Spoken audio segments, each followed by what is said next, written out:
Hello and welcome to Odds Premier League 26 match day. Tom, we have 10 games. This is so unusual. It's weird. I've had to do some serious work preparing for this program, which makes a nice change, actually. 10 games. I'm very happy, and also the joy of seeing you again, Tom. This is fulfilling my day so far. So let's analyze all the games with Tom and with anyone. Also comment the Premier League with us, of course, and give us your tips for this match day. And don't forget to press the like and subscribe. Let's go on with Tom and the show.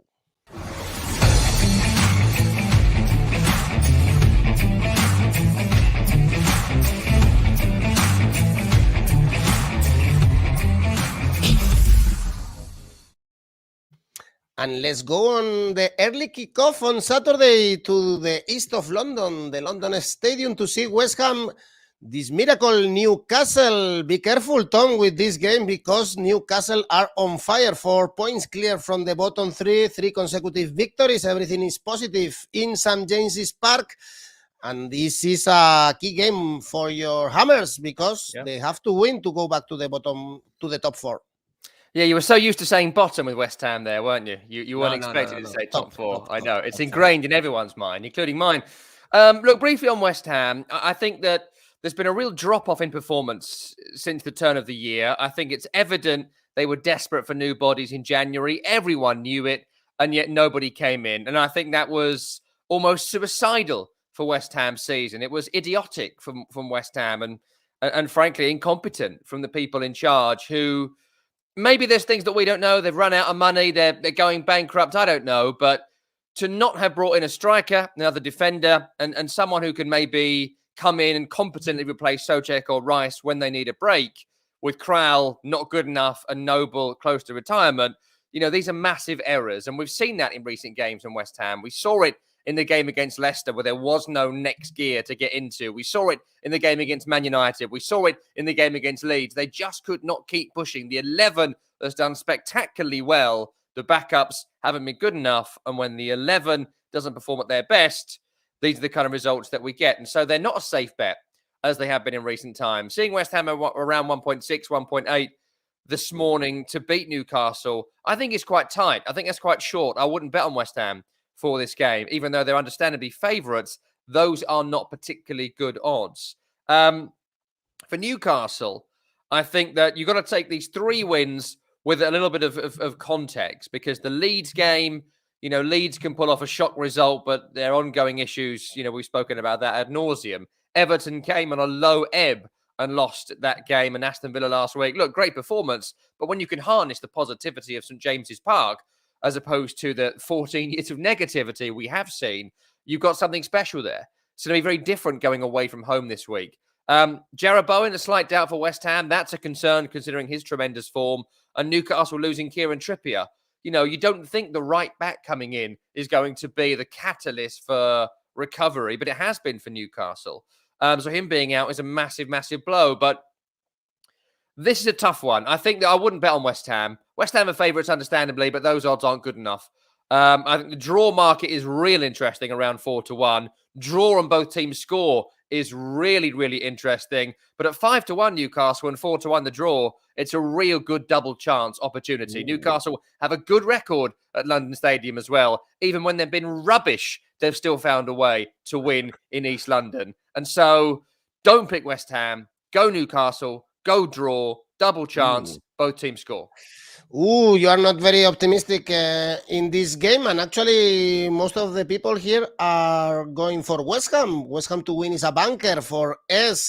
Dream Tree as well. West Ham to win, both teams to score for Millie.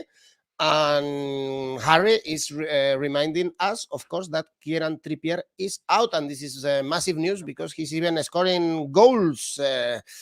What a performance, actually, from Trippier in the Spanish La Liga, and now he's back in the Premier League, and he's a top player, as we all knew. Then in the race for qualifying for the Champions League, we have to count on Arsenal, especially after the great victory against Wolves. The last home game was a goalless draw against Burnley, so they must beat Brentford, a team that, as we all know, is struggling right now in the season. 1.5 odds for Arsenal to win. They cannot miss that one. Yeah, I agree. No chance that Arsenal don't win this game. I know it's the kind of game that old Arsenal would have slipped up in, but everything just favours them right now. If you're asking me as well for an outright top 4 pick, today as we speak, Arsenal is who I'd be looking at, because Man United drop points on a regular basis. And they were pretty awful against Brighton a couple of days ago, but we'll talk about that a little bit later. I think Arsenal have found their team. And we spoke about this around November time, December time, when Aubameyang had the whole drama with Arteta and then left the club. Arteta has found his team. He's found a way to get this team playing. It's very similar to the way West Ham play in many, many ways, as he has repeatedly throughout his managerial career. Mikel Arteta has taken his inspiration not from Pep Guardiola, but from his old boss, David Moyes, who he played with for many, many years, the 4-2-3-1. Players in certain roles doing certain things. And if you look at the form of Gabriel Martinelli, of Odegaard and or Smith Rowe, depending who plays in that number 10 role, of Bukayo Saka, of Lacazette, who's not a 20 goals a season striker, but he's certainly a very good striker in terms of bringing other people into play. Midfield looks solid, defence looks good, goalkeepers played well. What's not to like about Arsenal at this moment in time in terms of going 4-4? So I'd back them massively here. I'd back them to score in both halves. I'd back them to score 2 to 3 goals in this game against the Brentford side, who still might be shorn of Ivan Toney, but a 50% chance of playing as we record this. And without him, there's not a great deal of goal threat. Without him, they will sit in and try to hold Arsenal. But I don't think that's going to work these days with Arsenal. I think they were, in many games, Arsenal were contained because they never had a deep squad. You know, we're seeing that at West Ham now, but they have other games, rearranged games, cup games, European games, and they fell a lot a few days after a European game. There's no European football for Arsenal. There's no cup football for Arsenal. There's nothing for Arsenal but the Premier League. This is their cup, and they have 3 games in hand on those above them. So, look, Arsenal win. Arsenal win comfortably by at least 2-0. I don't think Brentford are going to score, and that's that. We have to be a little bit creative to find good odds, because the victory of Arsenal is only 1.5. So Asian handicap minus 1.5 for Arsenal pays well. 2.4 if you think they are going to win for 2 goals margin, or we can go for Arsenal to win 2-0, as also you are suggesting, Tom. 2.25 also Dream Trees going for Arsenal to win 2-0.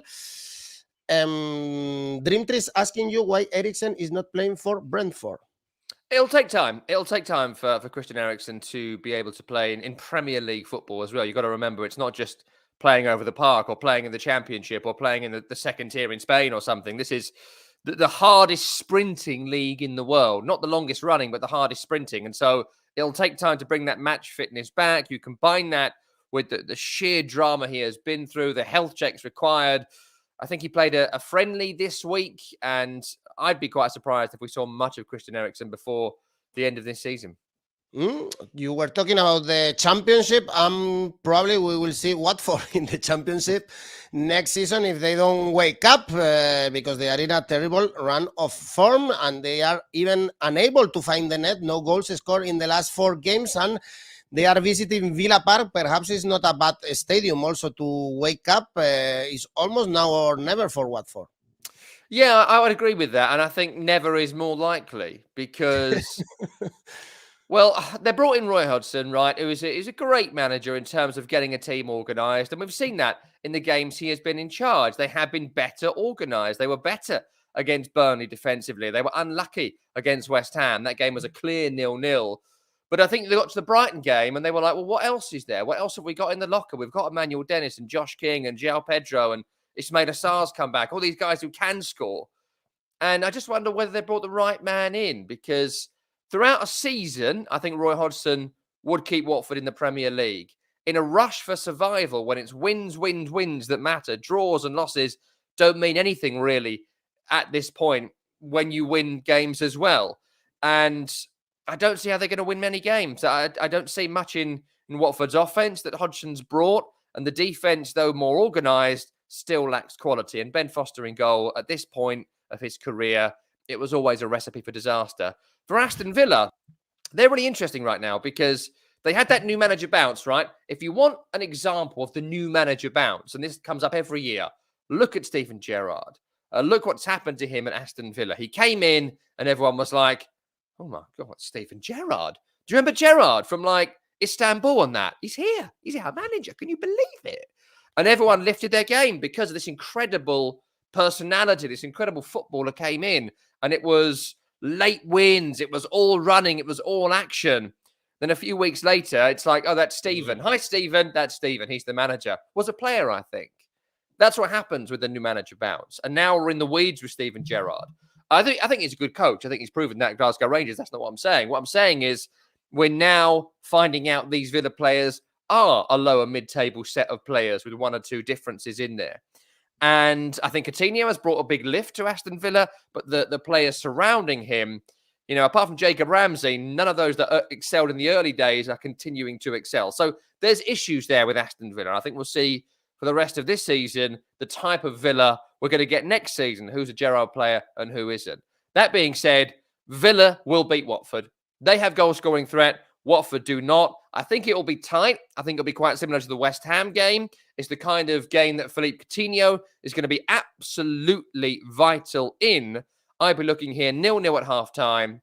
Villa win, maybe 0-0 by the 75th minute. Villa very good at scoring late goals under Steven Gerrard. So I would go 0-0 for as long as possible. Winning goal coming 75th minute or later, and not many goals in it. Under 2.5. Good odds for under 2.5, actually around 2.0, so it's a good option. And you are mentioning that draws are not mattering anymore in the Premier League to survive. You can tell also Burnley about that because they are competing well, but 3 draws, they are coming to this game against Brighton after the defeat against Liverpool, and 3 draws before that game is not enough for them to be out of the bottom 3, not even dreaming to be out of the bottom 3, and now they are facing a side as Brighton that we used to bet on them with draws. We can expect here another draw? Well, 2 games in a row Brighton haven't drawn, so it's kind of blown that script up a little bit. But, I mean, I was watching the Man United game in midweek, and it's inexplicable, really, how Brighton blew up in that match. They were the better team in the first half. They were extremely comfortable. And then Ibissouma gives the ball to Cristiano Ronaldo. Best assist for anyone for Ronaldo all season, came from a Brighton player, and he scores from it. Lewis Dunk then gets himself sent off stupidly. I think it's a clear red. It's almost a textbook denial of a goal-scoring opportunity red card. That was silly from him. So he's now missing. And, of course, Dan Burn's gone to Newcastle. So it'll be Duffy or Veltman at centre-half. Not as good as the captain, Lewis Dunk. There are issues there. And they had chances and didn't score. How many times has that been the story this season? I think Brighton will play better and more consistently in this game than they did against Man United in that second half. Plus, Lallana will come back in. I think Tariq Lamptey comes back in. That gives pace and precision to what Brighton are doing, which was missing around the penalty area against Manchester United. For Burnley, how are they going to win? I just don't know. You ask me this every week. Should we bet on Burnley to win? 1 in 21 tells us no. 11 draws in 21 tells us no. They compete, as you so rightly say, in every game. They defend well. They work hard. They can score, but they don't win. And there's doubts about Wout Weghorst for this one. Picked up a hip injury in the last game. So without him, we go back to a Chris Wood-less Burnley. Look, I think there's 2 scores here you look for. It's 0-0 and 1-1. This game is going to be a draw. You can double chance it for Brighton if you want, but at 1.5, it's not really worth your time. If this is a game you're going to bet on here, 0-0 is 9-1. 0-0 is 9-1. The draw is around 4-1. That's what I'd be looking at here for value. 1-1 is around 7-1. But there's no way with my own money I'd pick a winner. Brighton to win for Harry, 1.8. If we go for under 2 goals, 2.3. That is something that you also expect. And Harry is a Chelsea supporter, so let's talk a little bit about Chelsea. They are playing also in London, Crystal Palace. Finally, Chelsea playing a Premier League game, by the way, since 23rd of January. They haven't played. Now they have one more trophy in their museum. So congratulations, but now it's time for them, Tom, to look at the fifth spot, actually, because, of course, they are out of the title race, and with 47 points, they are only 6 points away from West Ham. They have to start also winning in the Premier League. Yeah, their form before going off to the World Club Championship was poor. It was 1 win in 5. And some pretty poor performances in there as well. Lots of talk about Lukaku being unable to fire in the Premier League. Who was their best defence? You know, lots of conversations we were having about covering for Reece James and Ben Chilwell.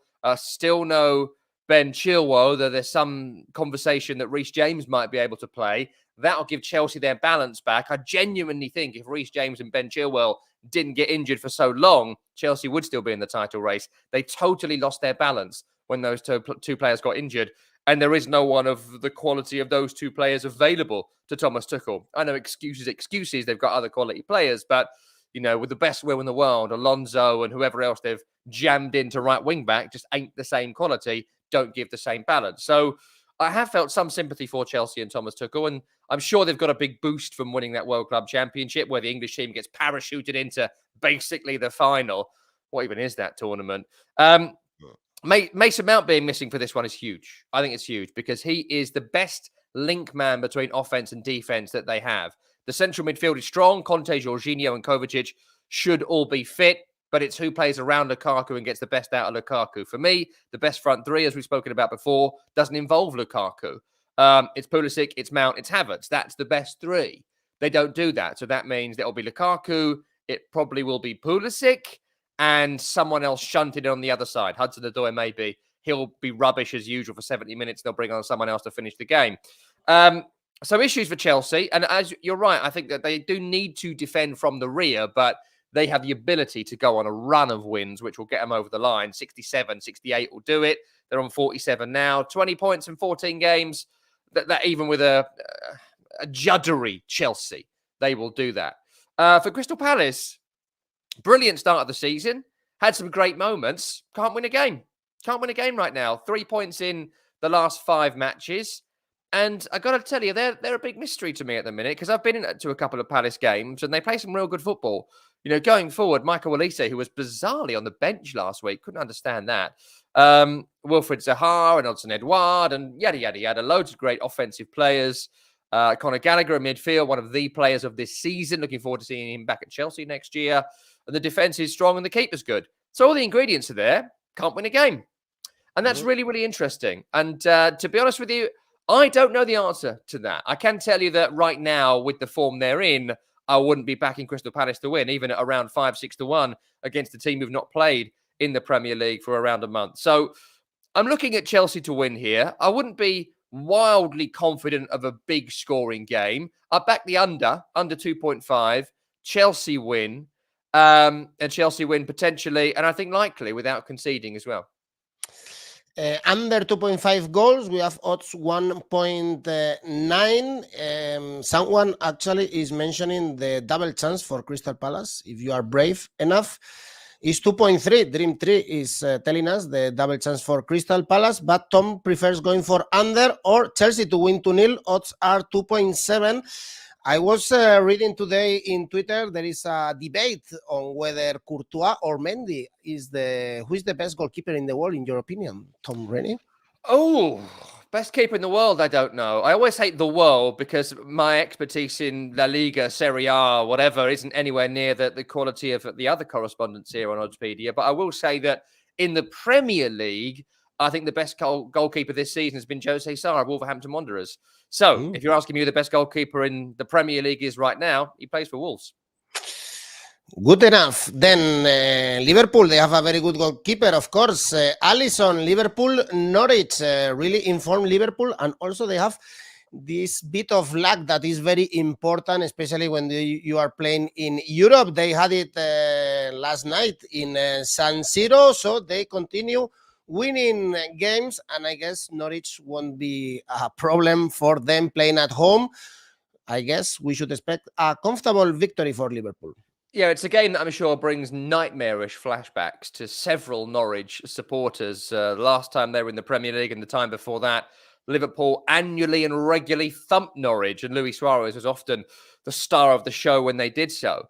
Briefly on Liverpool, brilliant, I thought, in the San Siro on Wednesday. I thought the way that the manager rotated the team mid-game was fantastic. The intensity of the 90 minutes was brilliant. They deservedly won 2-0.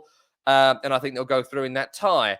That means we'll see some rotation here, but not a great deal as ever. Liverpool squad is not particularly deep, and there's doubts about Diogo Jota, who came off in the game with a twisted ankle. So he is likely, whatever happens, to be missing for this one. Firmino will come in, but of course, following his goal in midweek, maybe that gives him the boost of confidence that he's often needed to go on a goal-scoring run.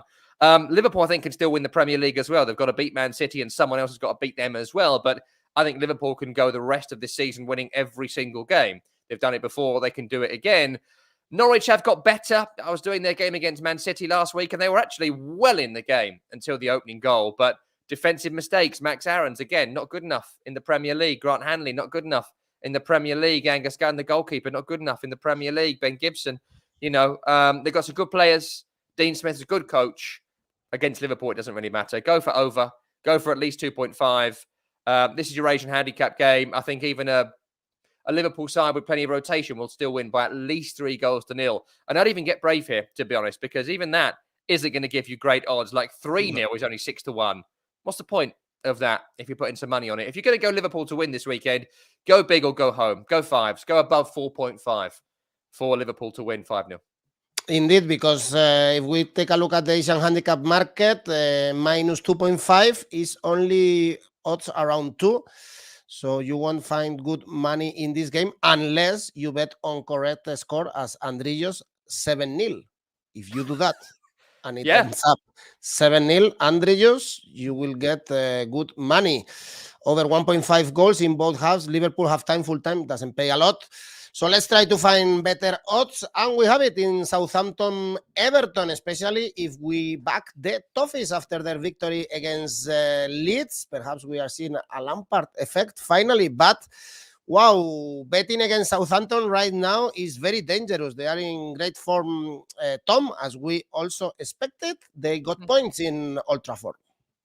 Yeah, that's exactly what we predicted last week. And I think that Southampton are one of the toughest teams to beat in the country right now. That they always have these little patches in the season, Southampton. They have, ever since Ralph Hasenhüttl came in, they don't have consistent performances, consistent runs, consistent purple patches with their players' forms as well. But right now, a lot of players playing real good. Bednarek, Ward-Prowse, Salisu, Elyounoussi, a few others, Brozier. There's players in real good form here for Southampton. But you just wouldn't back them because you don't know. You don't know what you're going to get. When is that purple patch going to come to its end? 1 defeat in 5, though, means that I won't be backing Saints to lose here. For Everton, that was their best performance. And I was chatting to a friend of mine who's an Everton fan. Against Leeds last week, he said that was their best performance at home for about 5 years. And what they did was something that we've spoken about previously. I thought Rafa would do all right at Everton when he got the job. But they did something that Everton fans aren't used to seeing. They tried to win the game from the start of it. And, that sounds amazing, right? But he said he's been going for years and years and years. And through every single manager they've had in this run, from Koeman through to Rafa, caution from the outset. That doesn't win you games in the middle of the Premier League. What wins you games is getting out there first 20 minutes, scoring, and then trying to defend and do it from that point. That's what Liverpool do. That's kind of what the Premier League is all about. Win it in the first 20, defend from that point, build from there. And that's not what Everton had been doing. So great mindset change. But as we spoke about earlier with Steven Gerrard, there's your new manager bounce. What has Lampard got as a manager? What has he brought to him tactically, individually? We'll see that over the coming weeks. I'm not too sure we'll see that here because Everton, despite that good performance last week, will not outwork Southampton. They're not fitter than Southampton. They're not sharper than Southampton. 2-1 Saints is quite decent. I'd be looking at Saints to win here. I'd certainly be looking at both teams to score. The most common scoreline in football, as I always say, is 2-1. That's the score I would pick if I did correct scores. I don't. But I will be saying Southampton win and both teams score. Is being quite optimistic if we go for Everton. Actually, odds 3.7, but many people here are backing Everton draw no bet, for instance, as Santa is saying, is 2.6. If we go Everton, double chance is 1.87. So not bad at all. And if we go both teams to score, yes, is 1.7. But as you said, Southampton to win the game is actually good enough, 2.15. And the last game we have on Saturday, so many games, it's going to be an interesting weekend in the Premier League, is Man City, Tottenham Hotspur. Man City, I think after watching the Champions League again in this midweek, we can say that they are right now the best team in Europe, something that we already knew. But Pep Guardiola is unhappy. I don't know if you've seen what he said after the game. It's kind of boring, no? But perhaps this is why his Man City is so perfect, so glorious. They are winning every single game, because even if they thrash Sporting Lisbon 0-5, he's still uncomfortable with his team. And now they are facing a Tottenham in crisis. So I guess we should expect another easy victory for Man City and travel for Conte if they don't wake up very soon. I would definitely expect a Man City win. I don't buy the comments of Pep Guardiola after the game. I think what else is he going to say? He knows their favourites. He does it every year around February, kind of tries to dampen down the expectation for this team. And in the Champions League over the years, he's been right to do so. But everyone, you, me, all of our viewers, we all think Man City are going to win the Premier League. We all think they're going to win the Champions League. And if they don't, the narrative continues about Guardiola and what he was brought to the club for. But the way they're playing right now is it's incredible. It is actually incredible the way they're playing. And quite rightly, we have discussions about how they're funded and blah, blah, blah, blah, blah. Look, those are all legitimate conversations. But the way this current team plays football, if we just look at the purity of that, it's incredible. The form of Raheem Sterling and Riyad Mahrez, the way Phil Foden is having a proper run at being a proper serious player at Man City and not just an also-ran, squad member. The return to brilliance of De Bruyne, the consistency of Rodri, all of it. Yeah, there's no point going through all of them because everyone is playing out of their skin right now. Like, if we did a vote on players of the season, it'd be Man City starting 11, then 12th would be like Salah, because that's how good they've been. All these individuals all having blinders of season. So they win this even with rotation. There's some talk Gabriel Jesus might come back in. There's some talk Jack Grealish might be dragged from the pub for 24 hours so he can come and play a game. I'd expect Kyle Walker to play, considering he can't play in the Champions League. So I think he'll probably come back in for John Stones at right back. So Man City are going to win this game. For Tottenham, Conte does this at every club, as everyone knows this, right? He whinges, he moans, he complains about everyone. He does that to try and get things better. And that has worked in the main at most clubs until it stops working and then he gets removed unceremoniously. The trouble is it hasn't worked in first flush at Tottenham, as it often does at other clubs. And some of the recent performances, I mean, the Southampton game, which was the game of the season, but they were very, very poor. The Wolves game last week was a shocker, a real shocker of a performance. They're defensively weak. We all know this. Davinson Sanchez isn't good enough. Ben Davies not good enough. Hugo Lloris past his best. A lot of players that aren't Antonio Conte Champions League quality. And it's worth noting here the way the league table is. Look, they've still got 3 games in hand on Man United, who are currently 4th. However, if they lose this game, Man United win this weekend, the point differential is going to be 10. So even if Tottenham win all of their games in hand, they won't be 4th. And that's the narrative here. That's the story. It'll be 4 straight defeats. Confidence gone. They could be points behind Wolves and Arsenal, West Ham and Man U. Too many teams to get above. Too many points to make up. Lose this weekend, the Champions League is over. And lose this weekend, they will. Do I see Tottenham scoring? No. Can anybody right now? I don't think we're going to get a 5, but I think we'll get a 3. So City win and go above 2.5. Dream Tree is thinking that both teams will score, although if you go for a Man City to win 2-0, for instance, it's 2.1. This is fair enough. And if you go Asian handicap, as always with Man City, we should go Asian handicap -2.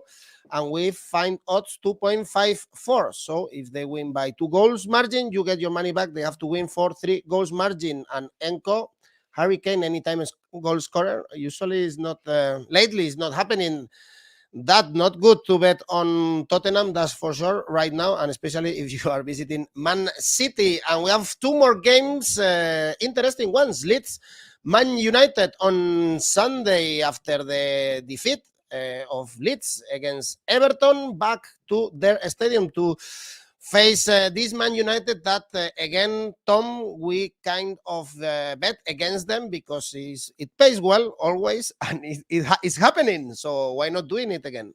Yes, and they should have lost or at least drawn against Brighton in midweek. As I say, the first half was utterly diabolical. The second half was more about Brighton just capitulating at Old Trafford more than any good that Man U did. But briefly on Leeds, I was at the West Ham game when they won 3-2 a few weeks ago, and I thought that was it. That was the moment that Leeds stayed in the Premier League. And then since then, real below par performances. Like they were terrible against Newcastle at home. They were just diabolical against Everton last week, as much about Leeds as it was about Everton that game.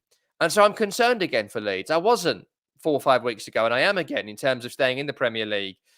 We're getting towards the business end now. Where is Patrick Bamford? Hello, Patrick? Where is he? And if not, why wasn't there a replacement brought in? Where is Calvin Phillips? Where is Liam Cooper? Are they going to play again? Stuart Dallas looks like he's out for this one as well. You know, teams can't cope with this level of loss of player throughout a season, and Bielsa wasn't backed. And you can see why maybe he's had enough of it now. What else can he do? Does he want to be at Leeds for relegation scraps for the rest of his life? I don't know. I think that's what will happen unless they get some reinvestment in this team. And taking Rafinha off at half-time last week as well was a sign, I think, that things are not well. For Man United, you know, poor performance after poor performance after poor performance, but they are getting results. Rubbish against Brighton, won. Rubbish against Southampton, drew. Rubbish against Burnley, drew. Rubbish against West Ham, won. You know, I just don't see it with Man United. I'm not seeing it. They're not as bad as they were under Ole Gunnar Solskjaer, but if they were at 4 out of 10 then, they're at 5 out of 10 now. That's just about enough at the moment to keep them in fourth, though, as I say, I'd back Arsenal and maybe even West Ham and maybe even Wolves across the rest of this season, unless the form continues, or unless it improves, excuse me. Look, it's a tough one. It's a tough one here. I would never really back Man U to win, as I say to you most weeks. The market never really gives you great odds on Man U unless you go Asian handicap or the under-over. But they're not going to go over. They're not going to score wildly these days. So Man U aren't really worth betting on. Man U to win and both teams to score at 4-1 is quite nice to make it more interesting. But I might double chance this because I think Leeds are going to work incredibly hard and Man U don't work incredibly hard. And if Leeds have a good day, they can beat anybody. And so take Leeds in the draw. Leeds in the draw. Double chance it. No point betting on Man United because there's nothing to be made there. 2.02 if we go double chance for Leeds and draw. If we go both teams to score is 1.66. So some options for you, especially if you bet against Man United, although this weekend the odds are not that bad. For Man United to win is around 2.0, 1.9. So it's not that bad as it usually is. And in the Champions League battle, we have back Wolves after the victory against Spurs, 6 points away from Man United, and they have 2 games in hand. So we still should take them in consideration, and they have a tough game, I guess, against Leicester, although this Leicester is not beating any team right now in the Premier League, Tom. Yes, and there's, Wolves, look, they're in it. They're in it, man. And I would look at what their odds are to make fourth because I quite fancy them. I actually fancy them more than West Ham, who have been fourth a lot this season, more than Man United, who currently sit there. I think this may end up being a battle between Arsenal and Wolves for fourth, who currently sit 6th and 7th. I think we might, after this weekend, take Tottenham out of this conversation and put Wolves very much in it. Defensively, superb. Superb. Connor Cody, Roman Saiz and Max Kilman having the seasons of their careers. Jose Sarr, I talked about earlier on. I think he's been the best goalkeeper in the Premier League this season. The only issue is scoring goals, but now Raul Jimenez is scoring again. It was a great volley against Spurs last week. So it's all coming together. They're even winning when Moutinho's out at the moment, which is really, really important because he's been so pivotal to every Wolves win, you feel, since they came to the Premier League, though he should be back for this one. As for Leicester, it's the same problems. I mean, Leicester fans are bored of me saying it, I'm sure, and they're bored of seeing it. It's the defence. James Justin missing again. Johnny Evans missing again. Castagna missing again. Bertrand missing again. Fofana missing again. The defence isn't good enough. This defence that they can put out every week is not good enough to play in the Premier League. And as soon as they get a little run together, someone gets injured again. Daniel Amartey's not a centre-half. Every week we see it. Every week I say it. And every week it costs them. And that's not to blame Daniel Amartey. He's doing a job. He's doing the best he can. But he's a defensive midfielder. He's not a centre-half.